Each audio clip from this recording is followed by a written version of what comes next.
Hi, I'm Mayor Sean Spiller, coming to you with our January 14th, 2021 weekly update. If you missed last week's weekly update, you can find it on our Facebook page, Sean M. Spiller. This week, I want to first again talk about the number of COVID cases. So for the week covering January 3rd through January 9th, we've seen 69 new cases. Of those, 2 of those have required hospitalization, and unfortunately, we've had 1 increase in deaths. Our active cases up to January 9th are 120, and our estimated number of recovered cases since the beginning of the pandemic are 1,242. For those who need to get tested, and we encourage you to get tested if you have any symptoms, or if you're asymptomatic and have suspicions you may have been in contact with someone or otherwise, go to the Essex County website, essexcovid.org, essexcovid.org, to look at their locations. They've added a number of sites throughout the week, and you can find them there every week. For this week, the testing locations are as follows: the commuter parking garage next to the Cody Arena on January 16th, the Veterans Employee Parking Garage in Newark on the 19th, and the Essex County Department of Public Works in Cedar Grove on the 21st. Again, go to the county website to be tested. With regard to vaccinations, as of this week, there have been approximately 11,000 vaccinations completed throughout the county.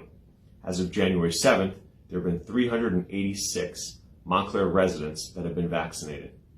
As you might imagine, the limiting factor to the amount of people that can be vaccinated remains the amount of vaccine that's available. The initial shipment that the county received was 10,000 doses, which I had noted last week in our update was going to run through Saturday. They then received another 6,500 doses, and those, of course, have been scheduled with the appointments that they schedule on their website. As an order of magnitude understanding, the county is working on the infrastructure to be able to do 30,000 vaccinations per week.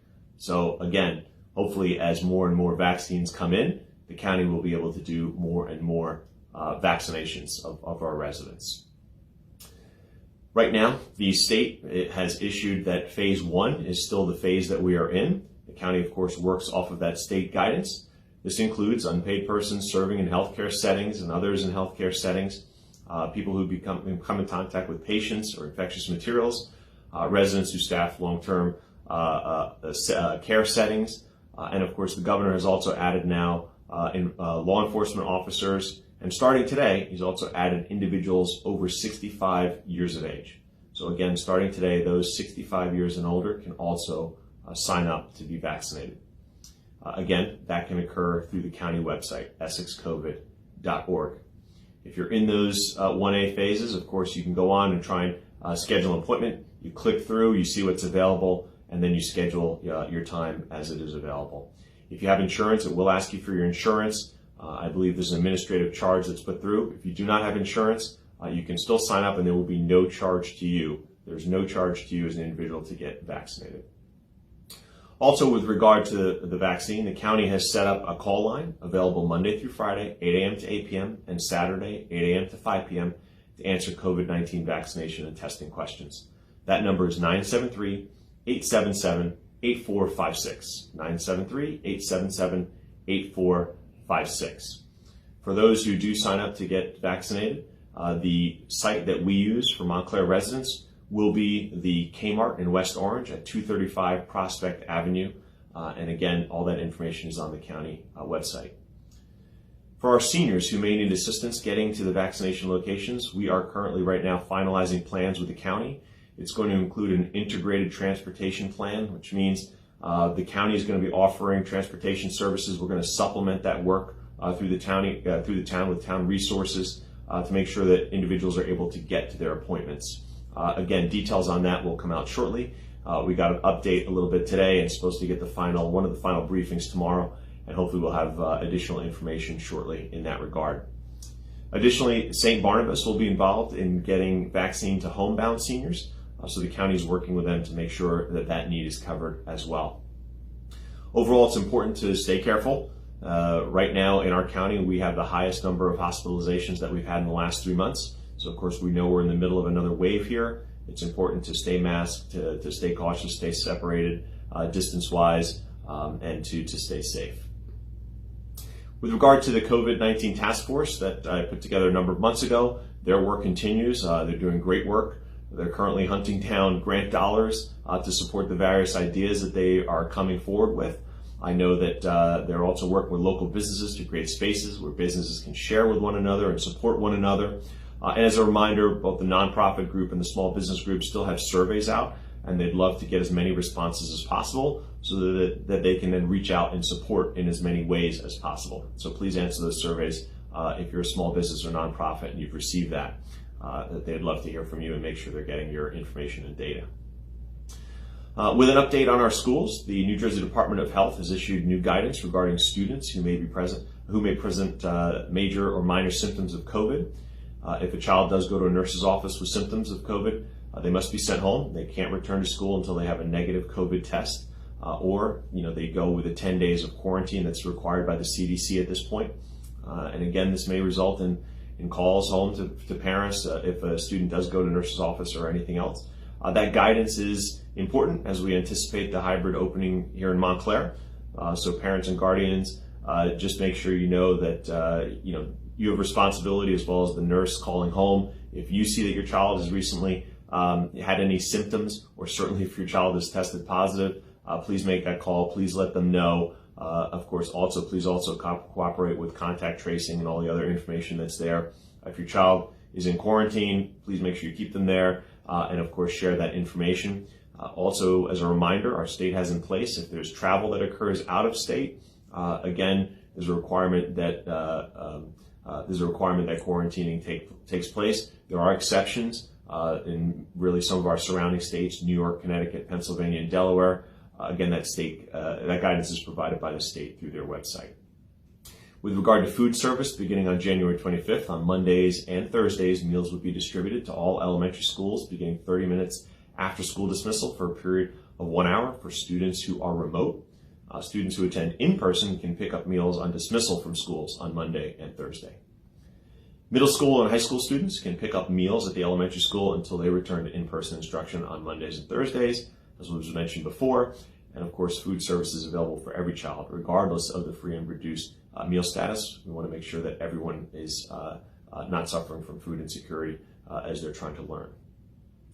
The Montclair Center bid is currently giving out a number of grants. They've been aggressive in getting grant dollars themselves and have been able to secure significant amounts. I know they're, in talking with Jason Gleason over at the bid, they're in the middle of distributing a large number of grants right now. So if you are certainly in the Montclair Center bid, be sure to reach out, connect with them, see what's available. I know that a lot of the grants they give out are first come, first served basis, so make sure you stay on their list as well.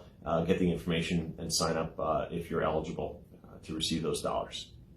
I want to give a quick update from the Montclair Art Museum. They have a very interesting exhibit that's being displayed. It's Maggie Mearner's, I believe, revisions Rockwell, opening February 6, 2021. As we all know, the Norman Rockwell's, very famous and familiar imagery that addresses contemporary issues, including racism, sexuality, gender roles, and so much more. That is being revisited, and Maggie Mearner's has created other pictures that really, stimulate conversation and touch on those issues again. So please be sure to head over to the museum. They have a number of the pieces outside. And of course, you can take a look at those and add some commentary on those on social media, of course. So be sure to check that out and certainly engage in some of that conversation. Also want to note that at the upcoming council meeting on January 19th, I'll be providing a state of the township. You'll have information that I share out there. You can certainly sign up for that meeting, and then the information to sign up can be found on the township website, montclairnjusa.org. You can also watch the meeting online on TV 34 if you have access to channel 34, of course, or have access online. Other questions, by the way, on the virus and a lot of questions around vaccinations. If you have some and you think you'd want to hear from some of the doctors on this issue, please again go to my Facebook page. You'll find a link to a town hall that I previously done with doctors from Mountainside Hospital, where we had a conversation about many of the issues, many of the questions that you may have, again, hopefully would be answered. Additionally, We will be having another town hall, likely on Wednesday, January 27th, focusing on the need to have everyone in town vaccinated. And really, it's especially a focus on those of us who are Black and brown.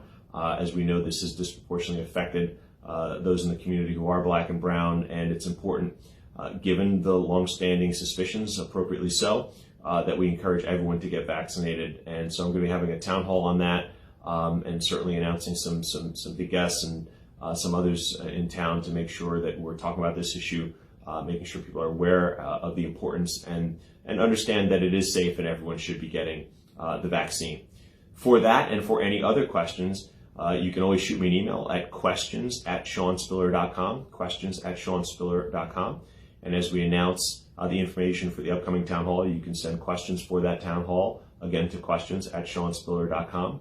Additionally, any updates that you want to share from our nonprofits or others, you can share that through the COVID task force, or again, you can send them to me at questions@seanspiller.com with the subject line update from your organization, and I'll be sure to feature them in our weekly updates.